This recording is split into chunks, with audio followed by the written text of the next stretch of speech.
We are doing the Numerology and Astrology for February 2nd, 2021. If you add all those numbers together, you get the number 9. The number 9 is the number of intuition, psychic ability, mysticism, and magic. It is the number of completion. It's about things coming around full circle, finishing up the cycles and things in life that need to be resolved. So today it is time to bring many things full circle.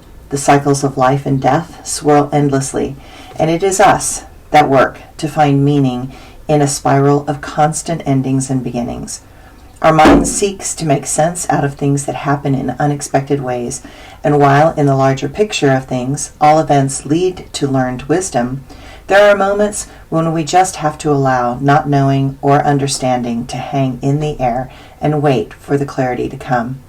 It requires a type of acceptance and openness. It requires patience and trust.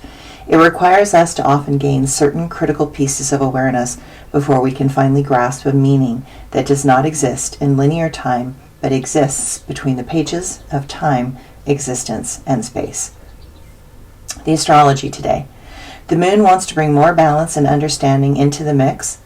An Aquarius sun seeks forward progression, and the Libra moon wants to include everyone and everything. This combination wants polite conversation in a heated astrological world.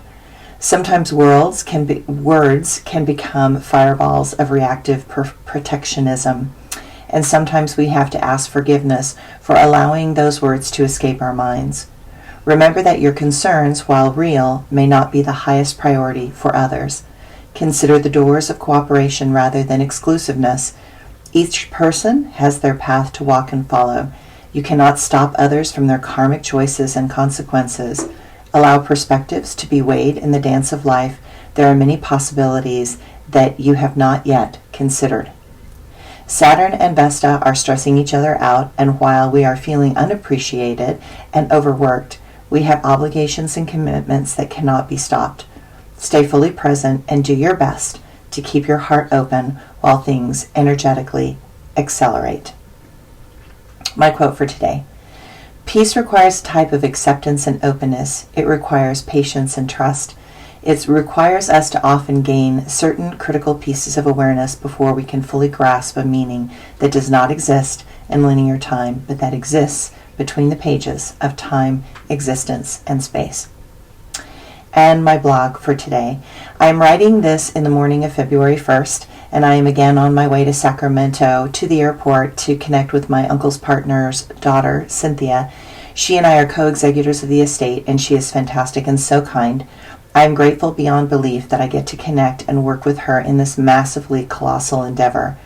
We cannot do anything alone as co-executors, so it's really good she's coming. We can now get all the stuff handled and finished up, the banks, the bills, cleaning out the townhouse, etc. I went out and cleaned most of the worst of the stuff out, and while the townhouse was pretty bad, I have it at least at a more acceptable range and not smelling so badly. I sorted lots of papers, which allowed us to create a Google spreadsheet and share information.